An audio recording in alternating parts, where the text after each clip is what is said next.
બોટમાં બેસીને વિદેશી મહેમાન એટલે કે રંગબેરંગી વિવિધ પક્ષીઓનો કલવર સાંભળવો અને નજીકથી નિહાળવા એ છે નળ સરોવરની ઓળખ.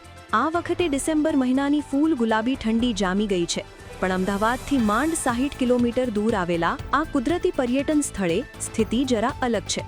કિનારેથી નજર જ્યાં સુધી પહોંચે ત્યાં સુધીની જ પક્ષી દર્શન શક્ય, કારણ કે નળ સરોવરમાં પ્રવાસીઓને લઈને બોટ ચલાવવા પર પ્રતિબંધ છે. એટલે જ વિદેશી પક્ષીઓને નજીકથી નિહાળવાના ઉમળકા સાથે પરિવાર સાથે આવતા લોકો નિરાશ થઈને વિલ્લા મોઢે પાછા ફરી રહ્યા છે. કાયદા અને નિયમોની આંટીઘૂંટીમાં નળ સરોવરની મોજ કેમ ઝાંખી પડી છે? સરકાર બોટ સંચાલકોના મનમાં પ્રશ્નો શું છે અને અહીં પહોંચતા પ્રવાસીઓ કેવી અપેક્ષા રાખી રહ્યા છે? એ સમજવા માટે દિવ્ય ભાસ્કરે ગાંધીનગરમાં વન વિભાગની ઓફિસથી લઈને નળ સરોવર ખાતે જઈ ગ્રાઉન્ડ રિયાલિટી જાણી. વાત જોડાયેલી છે વડોદરાની ઘટના સાથે. જાન્યુઆરી 18, 2024ના રોજ વડોદરાના હરણીમાં વિદ્યાર્થીઓની ભરેલી બોટ ડૂબી હતી.